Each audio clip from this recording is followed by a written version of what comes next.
I've returned from the 2023 show, invigorated, inspired, full of stories, and with a boatload of resources in my back pocket. The show this year was incredible, but don't just take my word for it. Hi, I'm Tessa Mayo from Carolina Domes, experiencing the Glamping Show for the first time, and I just have to say the energy here has been amazing. Everyone is so supportive. It's not territorial.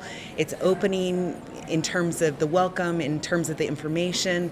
It is just such a fantastic, exciting industry to be in at this point in time. And to be on the cusp of it right now it's just wonderful to be here. I couldn't recommend it more.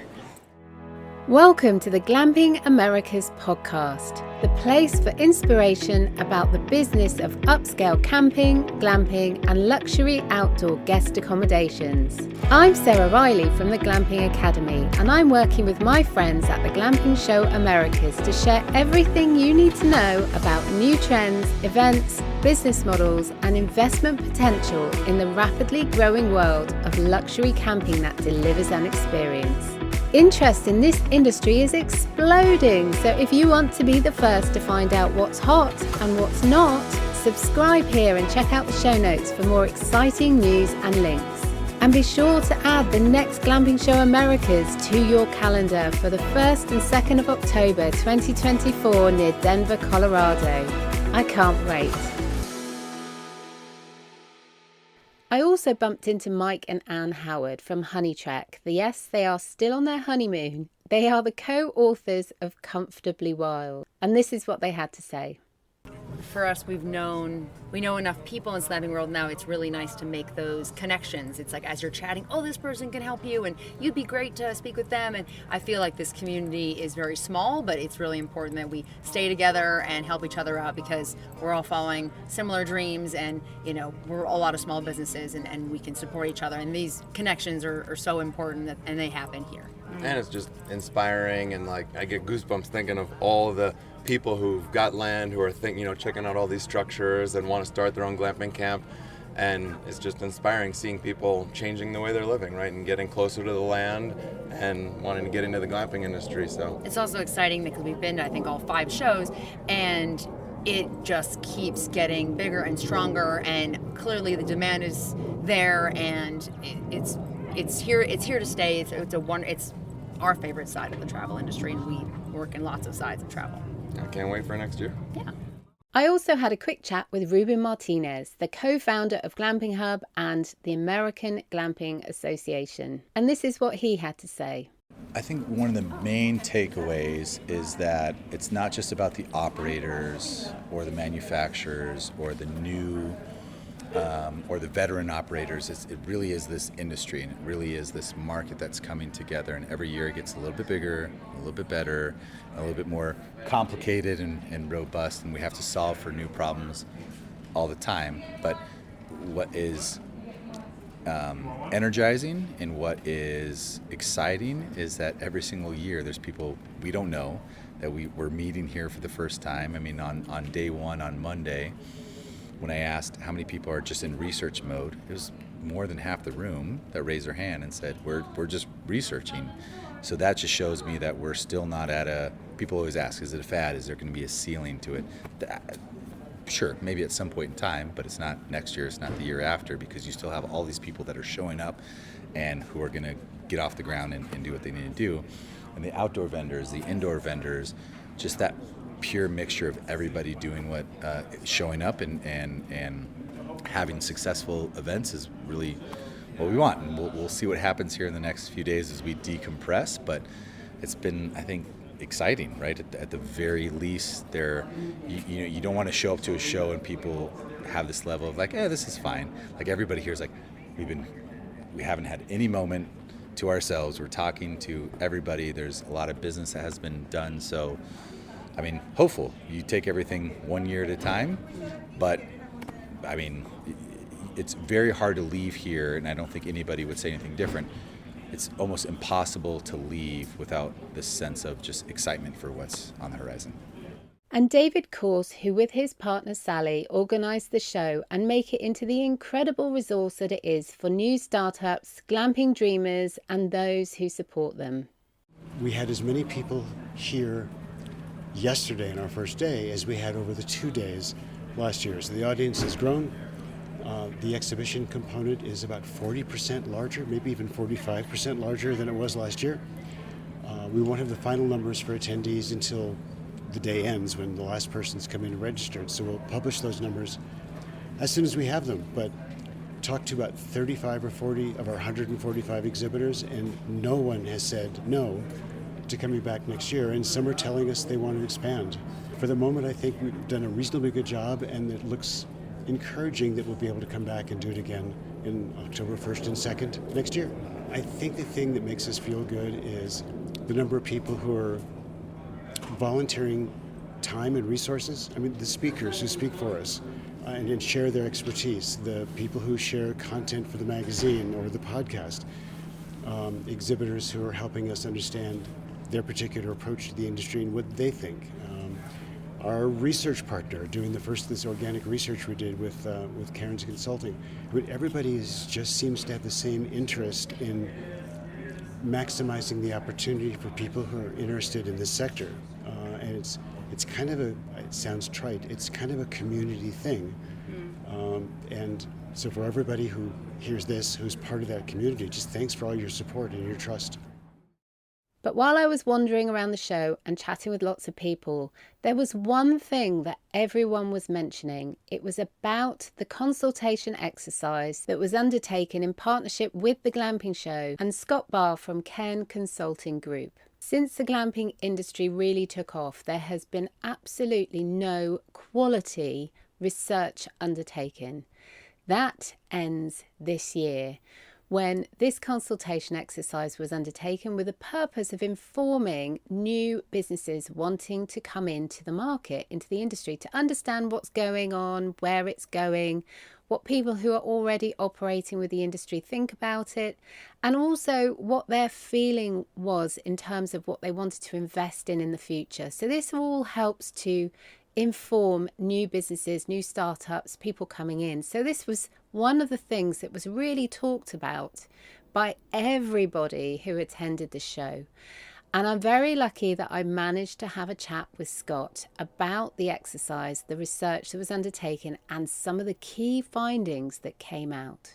So Scott, thank you so much for joining me today. Something that I've really wanted to do is get you on the show, because you have been involved in one of the most unique consultation exercises I have seen in the glamping industry since I started in it over a decade ago.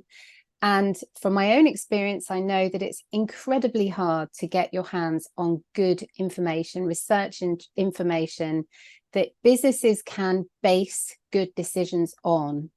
And so having you here is really fantastic. So thank you. And tell me a little bit, Scott, about your background and how you got involved in this project. My background includes a great deal of work in hospitality. That's where I really got my start, was in hospitality. I've worked in all sectors of hospitality: indoor, outdoor, food services, accommodations, casinos, hotels. And for the past 20 years, I've been focusing a great deal on the outdoor sector. And that has been primarily in my work through KOA. I've worked with them now for 20 years. And the reason for that was they wanted to bring a hospitality approach to the camping and outdoor hospitality industry. So I've been working in a great deal of depth with the outdoor hospitality industry now for a number of years. I continue to work in other parts of hospitality, which benefits me and the people I work with, because we have that perspective of the guest experience across the spectrum. And that's what I brought to the table here. Is this is the glamping sector is that next stage, really, in what I've seen is the evolution of outdoor hospitality. And as we say, we cast a wide net in outdoor hospitality. It used to be Not that long ago, when people thought of camping and outdoor hospitality, it was, oh, you're staying in a tent on the ground. And then it's like, well, the RV industry is like, no, it's a little bit more than that. We're part of it too. Then you saw the advent of the inclusion of cabins and accommodations, mostly at campgrounds. And that eventually evolved into glamping, which now we're seeing just come to full fruition in terms of the guest experience and how it kind of fulfills that space between traditional types of camping. I will use quotes, traditional types of camping, and traditional indoor hospitality. It allows that leisure traveler who typically is not into camping, sleeping on the ground, or having that very immersed outdoor experience to dip their toes in the water a little bit and have an outdoor experience, but then enjoy themselves as well. Absolutely. It's a couple of conversations I've had with people I've met across America, and they've said, oh, what is this glamping all about? What's the point of it? And, they're typical outdoor people. They love to go camping. They love to hike and do all of that stuff along the trails. And when I explain to them what glamping is, they start to realize that actually that's going to be perfect for their partner, their children, who wouldn't normally come on that rough and tumble camping trip, but they would definitely come along to something that's a little bit more comfortable, warmer, luxurious. So it allows them all to be in nature. So that's one of the things that really got me excited about this industry years ago. But your consultation exercise, it's something that I wish I'd had many years ago. And tell me how you went about approaching this. How did you find the people to get involved in your consultation to make it a robust exercise? This was primarily accessing the group of glamping providers, that the thousands of providers that the Glamping Americas group has.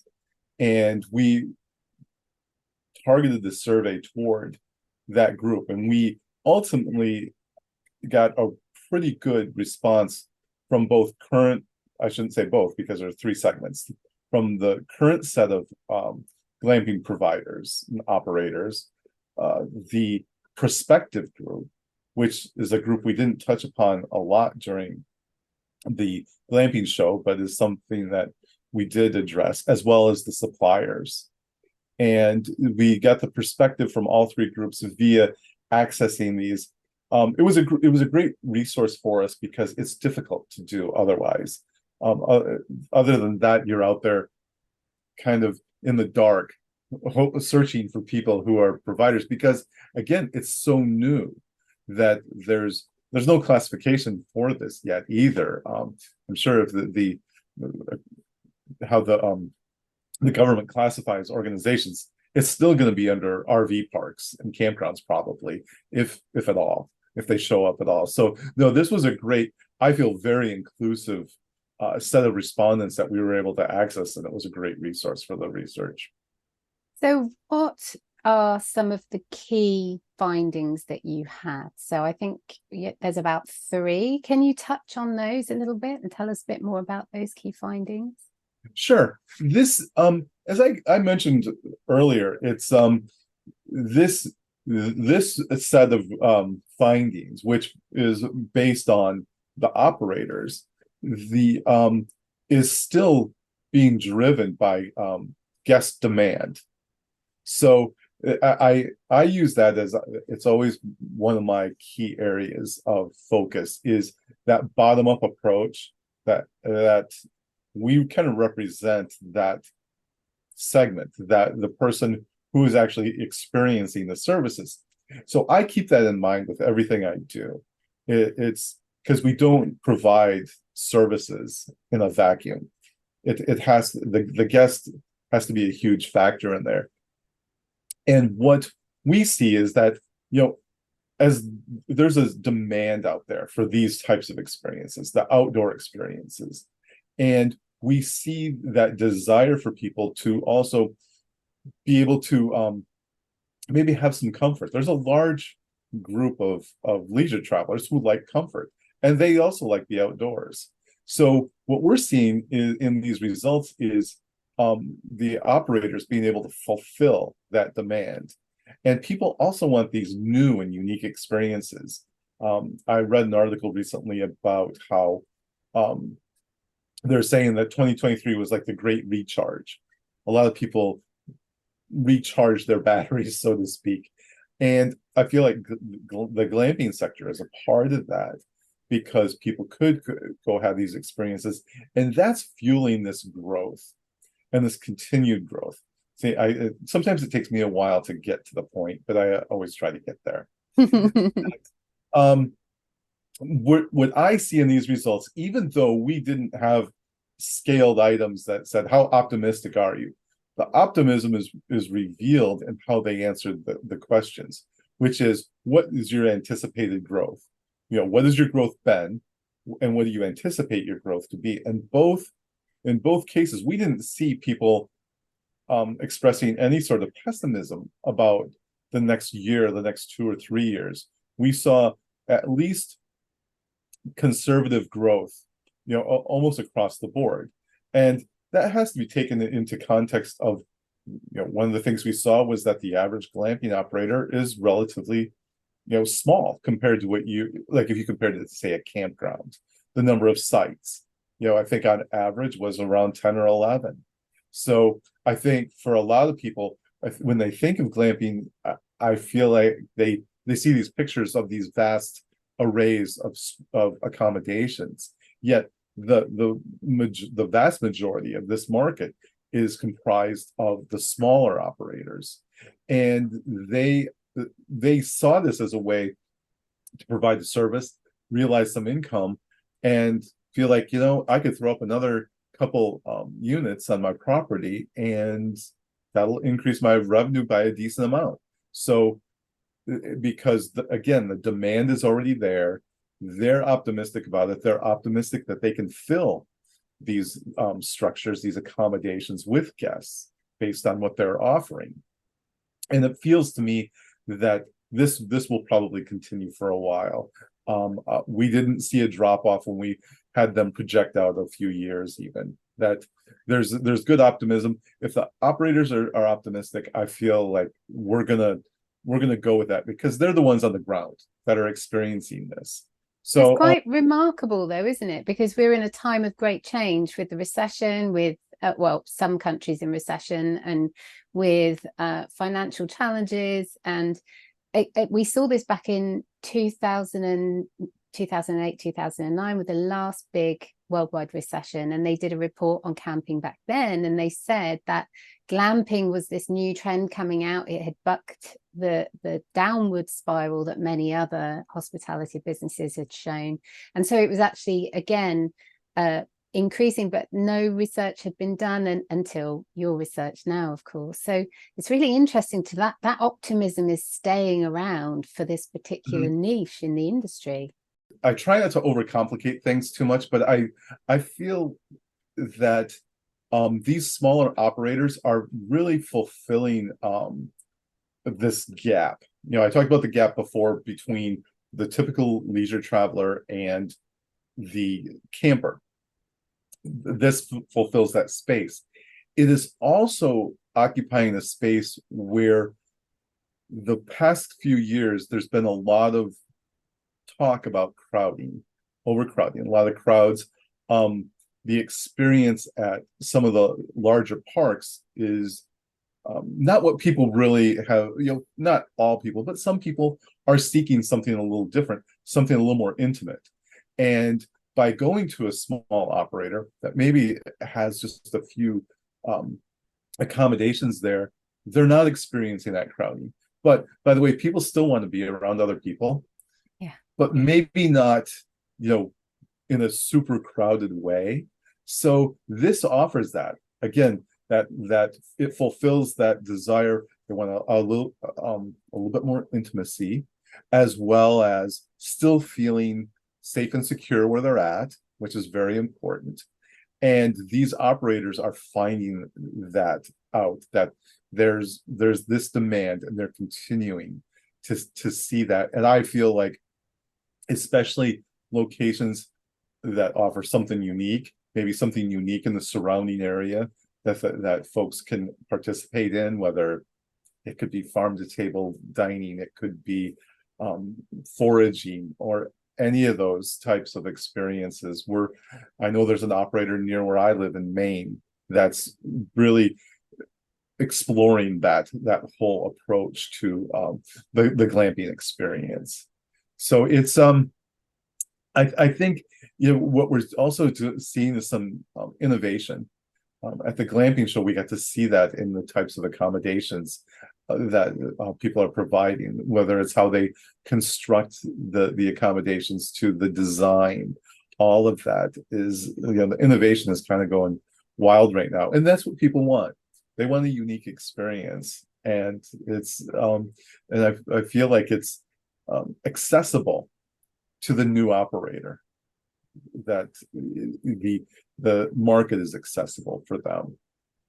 I think as well, new entrepreneurs and people who are going into business really like to have that opportunity to be creative, to think outside of the box, to come up with an idea and to be able to go through with it and make it a success. And that's one of the things I've witnessed for years, is people coming up with these crazy ideas, but many of them work in this industry because people are looking for that something a bit different.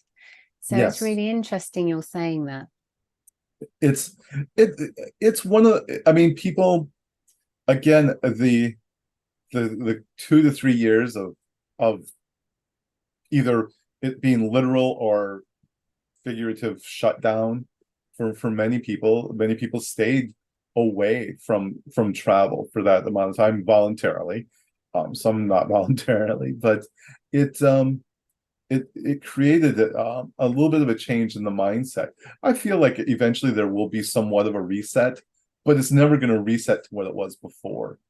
And these new experiences create, this demand. And this is one of the other takeaways from the research, was that as more and more people experience glamping, that changes their level of expectations.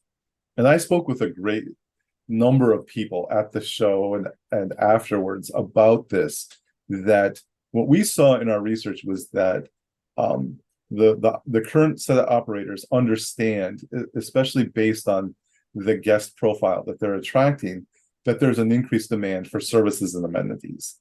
And in order for them to continue to compete and be able to provide that glamping experience, they understand that they're going to have to bring up, the level of service and amenities that they provide.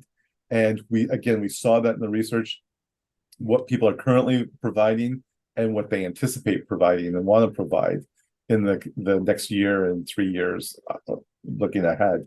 So they understand that. They see it. These are people who are on the ground meeting in person with the guests. And so they get to hear that. They get to hear what people want, and they're responding to it. And again, an operator who doesn't listen to what the guests are asking for will not be able to compete at the level they want to. When I say compete, I don't think it's going to be this cutthroat competition out there. But if you're charging a certain amount for a glamping experience, one, the expectations get elevated. They're elevated based on what you charge, but they're also based on what people have already experienced. So it's going to keep elevating the experience. Now, I don't know how high up that's going to go. We'll see. Obviously, there's going to be a cutoff point. There will eventually probably be different categories within glamping itself that will sort itself out in the next few years. And the operators are going to have to figure out where they want, what level they want to be at there. But I do feel like there's the other part of that is the hospitality perspective. Again, it's not just services and amenities, it's the hospitality you provide. And that's going to be a big part of this going forward. And I feel like the providers are understanding this too. It's a different guest profile. These are not your typical campers who come in and set up a tent or back an RV and on a site. It's a very different profile.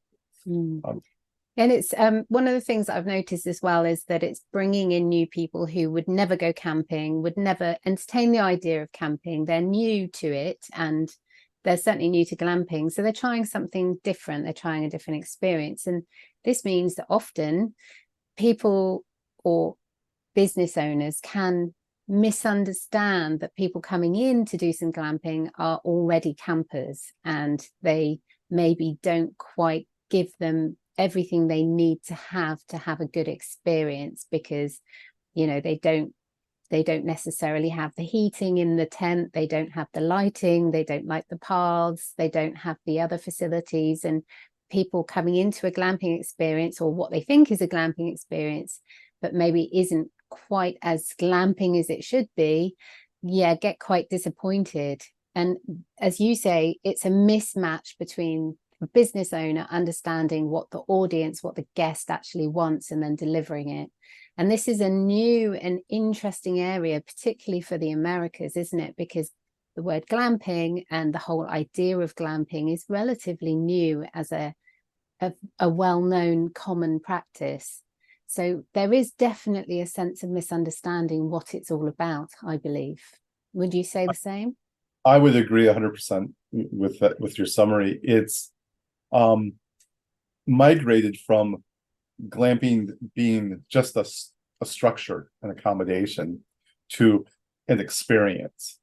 And that is the key distinction here. You're absolutely correct. Just a few years ago, we did some intro research on glamping and just asked how people define it. And it was all over the place. Honestly, we did that many years ago with camping too, and it was similar how people define camping. But we've also seen again that in my opinion, you're going to have a difficult time calling yourself a glamping provider if all you provide is an accommodation. It's going to be tough. That's going to be a tough sell. So the guest experience is getting ramped up, and they expect more, and I think it's good for the industry overall, because again, we're bringing in so many more people that we never would have had in the outdoor hospitality industry otherwise. It's a soft landing, as they say. And you did touch upon a topic that I'm very passionate about, and that is the resources, whether it's the gear or the knowledge to have that outdoor experience. And what glamping does is it provides, again, that soft landing for the person who doesn't have the gear, who doesn't have the knowledge. One of the things we know from our other research is that if someone goes on a typical camping experience and they don't have the background knowledge on how to do what many people would consider some of the basics, like how to build a campfire, how to prepare your meals, how to meal plan, what do you bring, what don't you bring, how do you avoid bugs and pests, all these things. The better someone is at each of those areas, the much more enjoyable the experience is for them. And the converse is if they don't have that basic knowledge, if they don't have the basic gear or know what to bring, they won't have a good experience, and we're going to lose them. And so it's really important, again, for if you're a camping provider to understand that, but also as a glamping provider to understand that most of your guests are not going to have that knowledge. And if you provide fire pits, you should make sure that the person understands how to make a campfire. Take them through it, show them how to do it. Again, those basic things. Show them how to cook. I mean, honestly, show them how to make s'mores even. You might be surprised that anyone who goes camping a lot probably thinks that that's a crazy thing to say. It is not.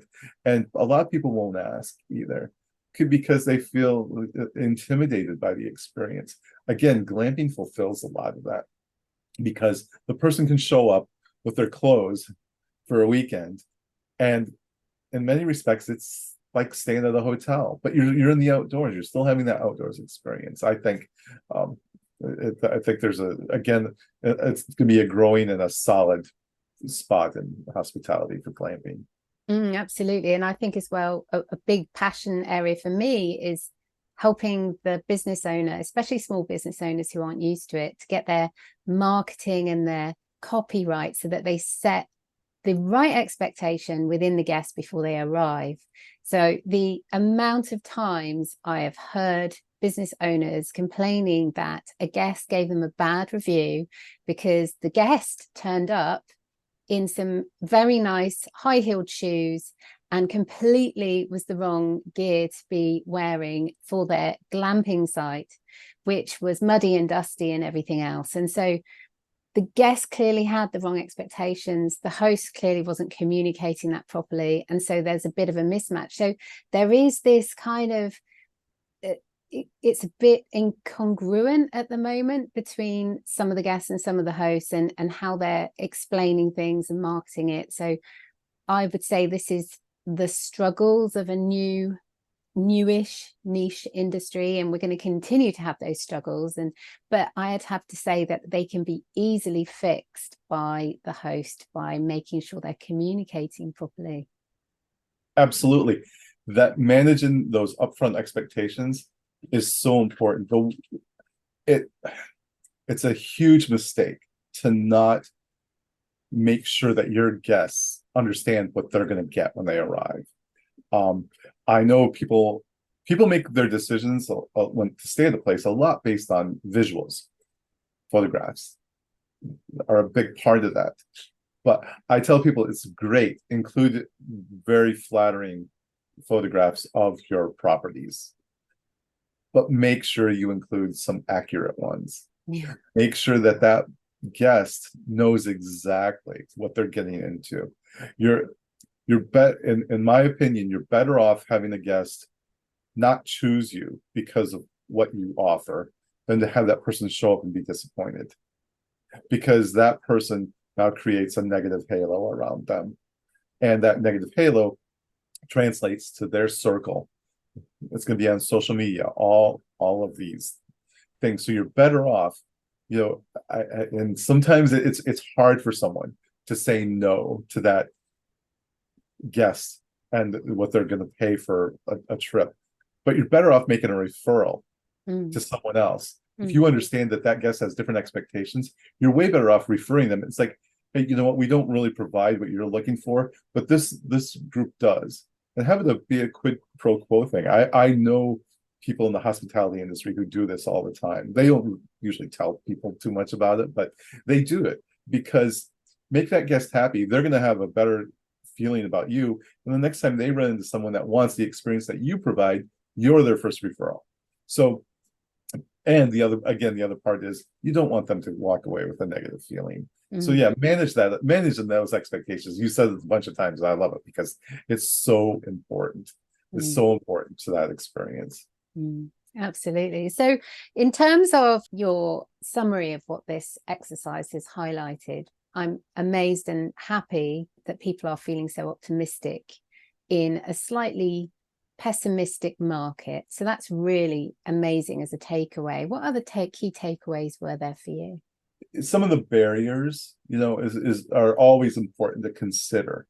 And for an operator, and especially a new operator, these are the things that I feel like they should learn from the existing operators, to pay attention to what they consider to be some of the barriers to their growth and the issues they have to address. But for example, access to financing, not just startup costs, but operational, future growth. You may have a startup plan, but what's your plan for the next stage? If you think you're going to grow, well, where's that financing coming from?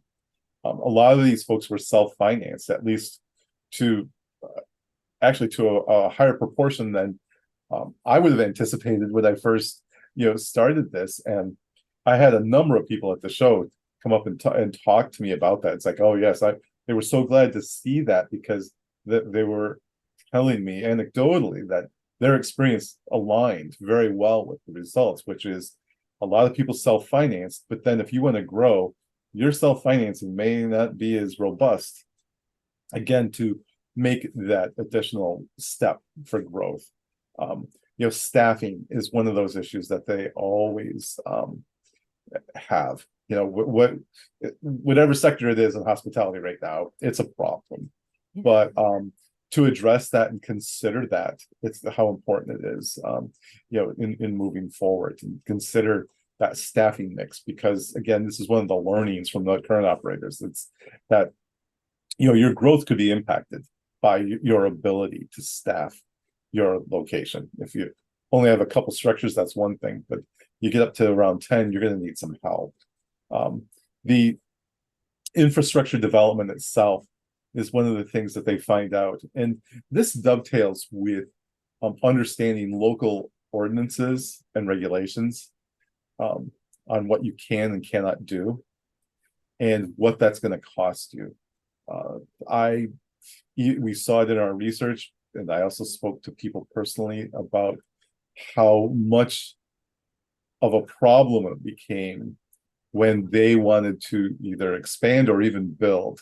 I spoke to one person who said that someone adjacent to their property had to take down their structures because the county came in and said, you did this, and they tried to do the old ask for forgiveness rather than permission. Well, the forgiveness didn't come. Oh. And they had to take down their structures because they didn't get the proper permitting. We talked to people who have found out that they have to do road improvements on the way in, because if you're going to have a certain number of structures, you have to provide an infrastructure that allows like first responders to get there, because you're having guests, and all these things that need to be addressed up front before you start your first build, before you do anything. There's so many cases of people thinking that they're going to grow and expand on their property, and then find out that an ordinance was passed in their town or county that impacts them. They can get grandfathered in for the first stage, but stage 2, all of a sudden it's not there because of this. And a lot of communities, this was a question I was asked during my presentation, was whether it was getting better or worse in terms of the regulations and the ordinances and the ability of operators to build and bring their glamping operations to areas. And right now, anecdotally, it appears that there are areas in the US that are clamping down on it. And there's some pushback on especially some of the larger developments. Then there are other areas that are saying, come on in, we're taking everybody. But obviously, if you have a property somewhere and you don't have that luxury of looking for the best situation, you need to address that.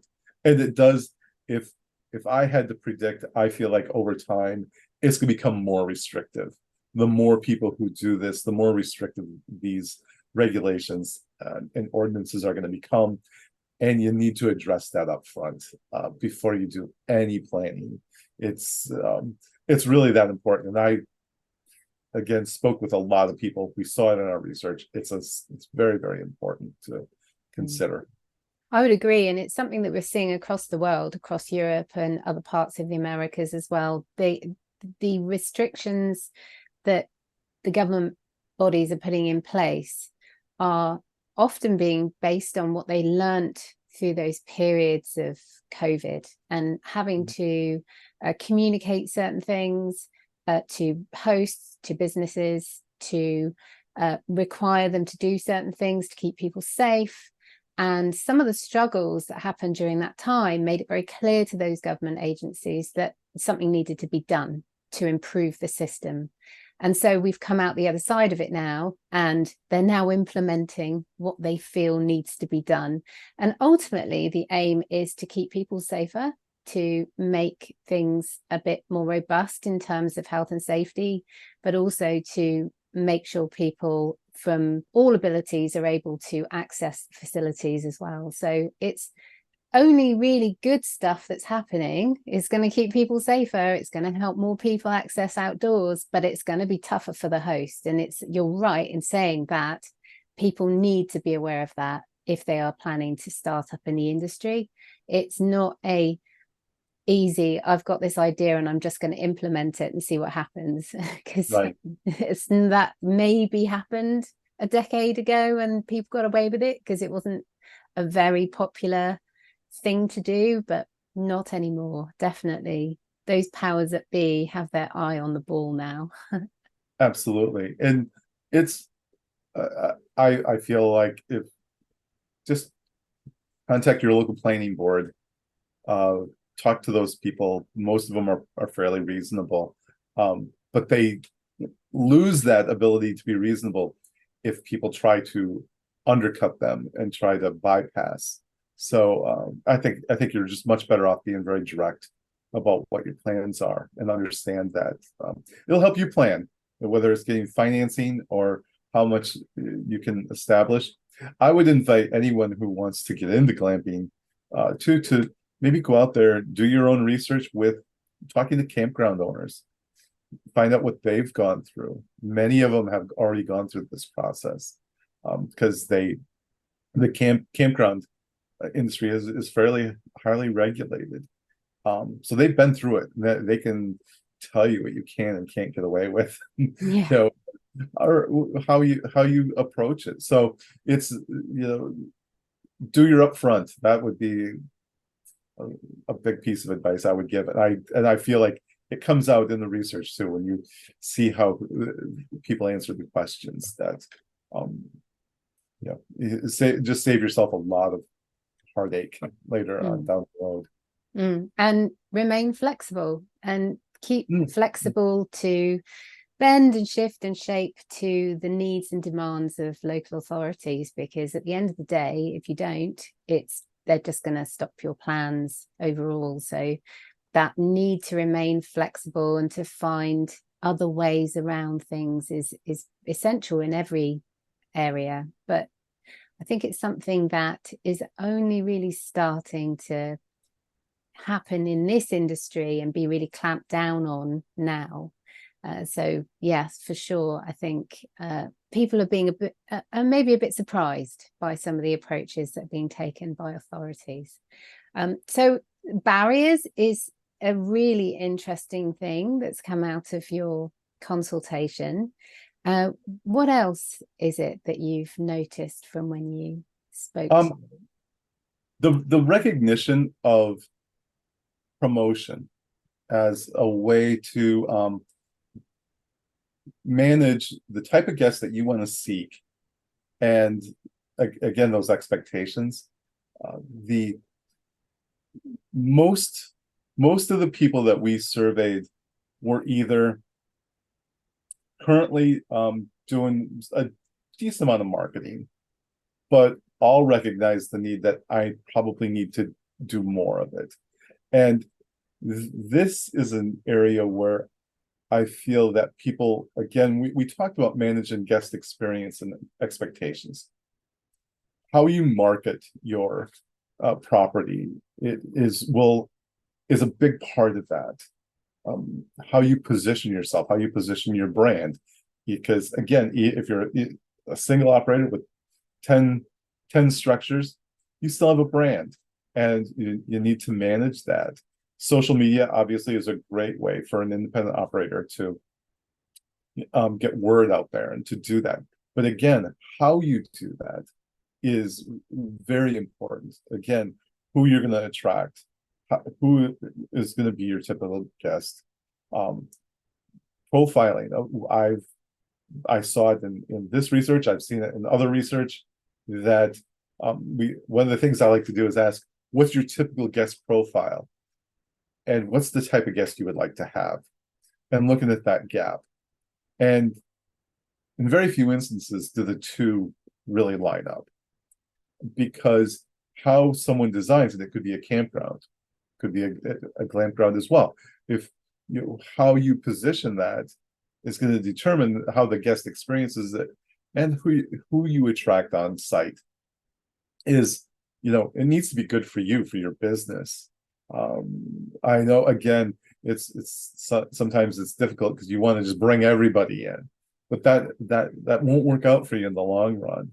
You really need to identify, and again, there's a lot of information out there. There's a lot of research that you'll look at the type of guest, profile that, then figure out How do you position your brand with that?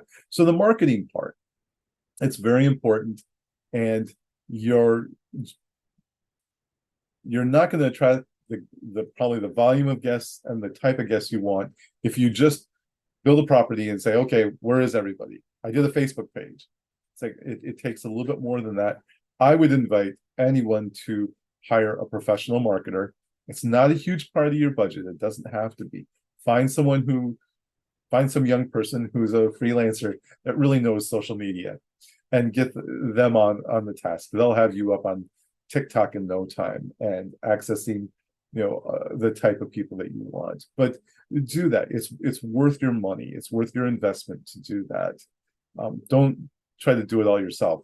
As we talked about many years ago in hospitality, which is we need to allow the operators to do what they do best, which is operate their properties. Make sure you have the right people on board to do what they do best. And marketing is one of those areas. Most operators are not marketers. And I think as well that many of the operators just really struggle because they know that they need to do this thing, and then they think they have to do it themselves, and then they all get tied up in knots. And as you said, there's people out there, there's agencies, there's individuals, freelancers, whatever, even, family members who are young enough to understand social media in the way that us older people do not. That's the important thing, to take on help, take on staff, to be prepared and understand and put it into your budget that you need to pay for expertise to make things happen.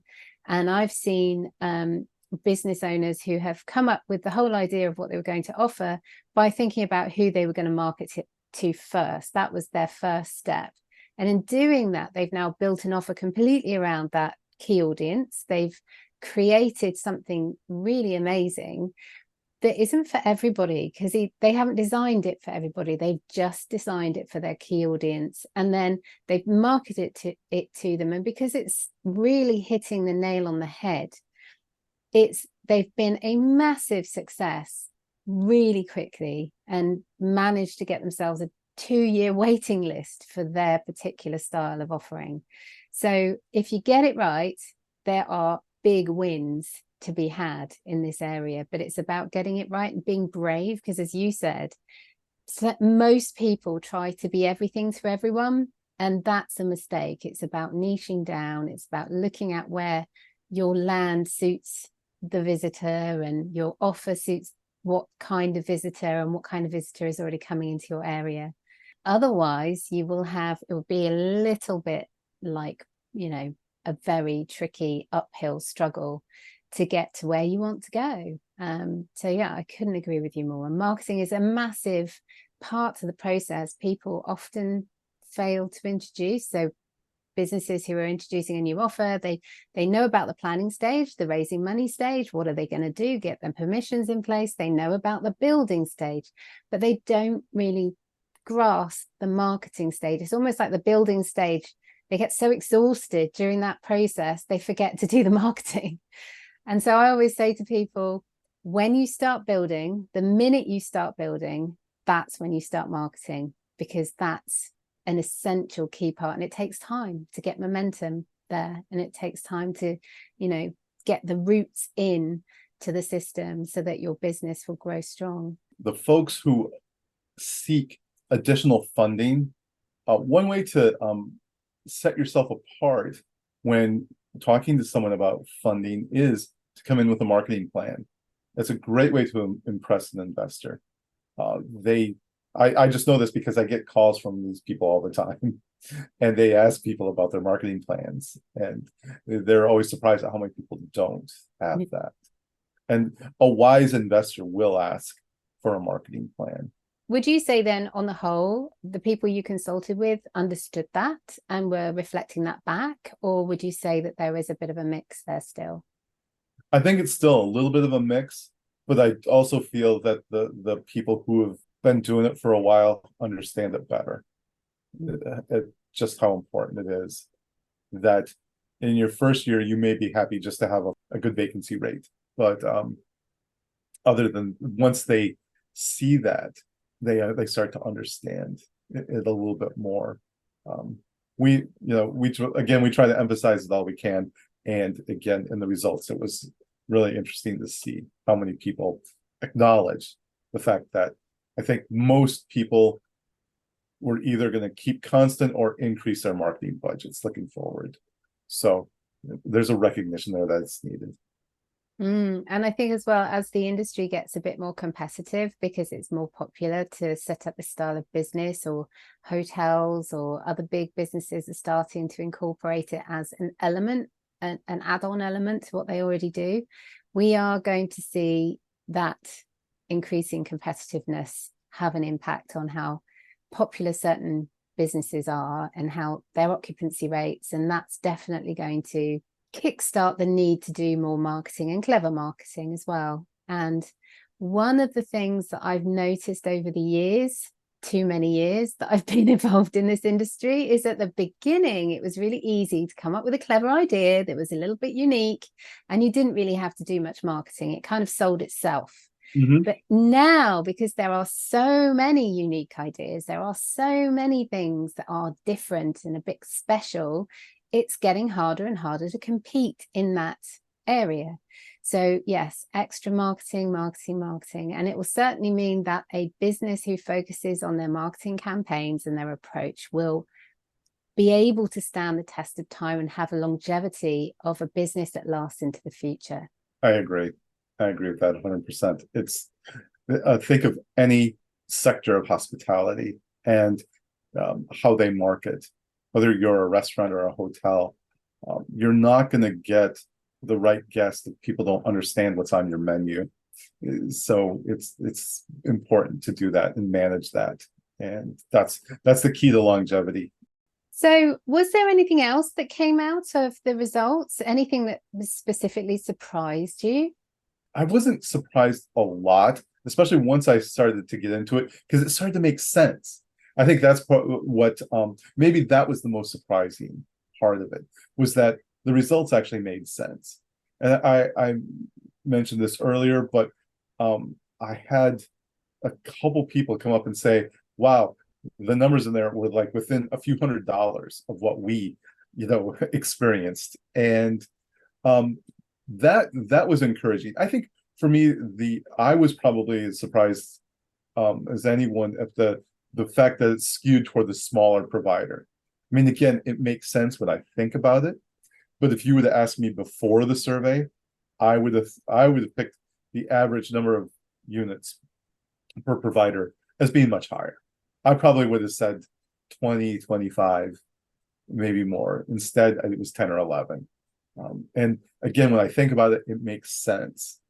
And I think, those are the things to me that I think the amount of self-funding was another surprise, that a lot of people put a lot of their own money into this. And that was like, wow, these people are putting their souls on the line here with their probably their life savings in many cases to do this. And maybe the third surprise is the fact that most people were able to make enough money in their first year of operation that they are already looking at growth, to use some of the money they made to finance further growth. That I think in my mind, I would have thought it would have taken them a few years to build that, and to do that without having to do, again, a lot of self-funding, other than you kind of turning their profits back into the organization. So, and the operational costs in general, I felt were fairly low.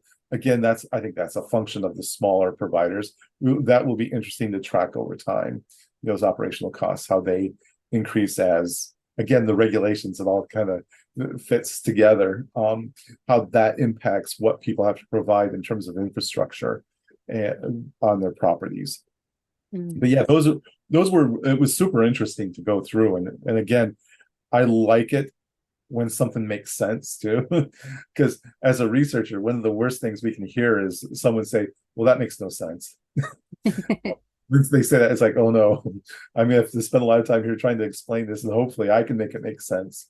Yeah, well, one of the things you were saying there really makes sense to me, is the people putting their life savings on the line to start a business like this. I think you only really get that kind of action when people are really passionate about an industry. And from my experience, people are really passionate to get involved in this industry. They really believe in allowing people, the guests, to access outdoors, to spend time in nature. They want to provide that. They also want to work in nature themselves and have a bit of a lifestyle business choice.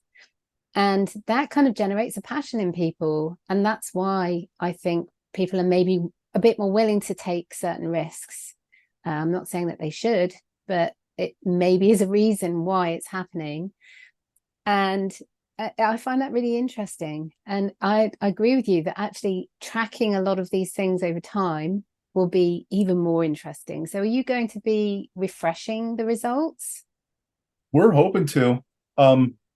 We're still recovering from this year, but it's one of those things we talked about up front when we did it the first time, was that we'd really like to make it an annual process. I like to tell people research isn't a project, it's a process. And once you get that, it's like we're all on board. But yes, we really want to do that. The industry itself is fun. I think what you were talking about just a moment ago, it speaks to that passion that people have when they get involved in it. It may start off as just a strict business, but they realize it's fun. It's a fun business to be in, and people love it. It's kind of like, as I hear people say all the time, it's people are different in the outdoors. And it's so true. A lot of those issues, those stresses, they get stripped away. And your guests, they come there, they're happy, they have this experience, and they're happy, and you've provided them with that. And you get that optimism, and it's contagious. And it's one of the reasons I do what I do. I started off in a different industry a long time ago, and this is way better. I love working in this industry. It's so much fun. Oh, it's fantastic to hear. And actually, me too. And getting to go to shows like the Glamping Show in Americas, and I managed to speak to people like yourself and other people who are operators, providers, suppliers, and everything else in between. And just dreamers, even people who are just dreaming of getting involved in this kind of industry. And I find that so inspirational. And it's like a melting pot of creativity all happening together. And so it was great that I managed to meet you there. It's fantastic putting some of the connecting some of the dots together in terms of what the business owner is thinking and where the industry is going. And I have no doubt people will want to get in touch with you. So how would they do that to speak to you further? Probably with my email address. And it's kind of long. Believe me, marketers have told me I should shorten it. So listening to our marketers, it's Scott at Cairn Consulting Group.com. I will include it in the podcast notes so that people can refer to the notes and find your email address there. So no problem. And of course, they can find you, Scott Barr, on LinkedIn as well. So that's another way to get in touch. So, but I really appreciate your time today. If you were to leave me with one final thought about what you think of this industry and where it's going based on the consultation exercise that you've done, what would it be? That we're going to see some continued growth. We're going to see the creativity ramp up based on the user experience. And I do believe that within the next few years, we'll start to see some consolidation. I think that the investment people have made will start to see some groups form. There are some already, some bigger providers, but I feel like that's going to be the future. But I see it as this having a solid place in the leisure travel segment. We're seeing it grow. We track it. We do a monthly research report with KOA. We're tracking glamping. It's tracking very favorably. And it's a bigger part of that. And we see it as a very avid traveler segment. So the industry, the sky's the limit at this point.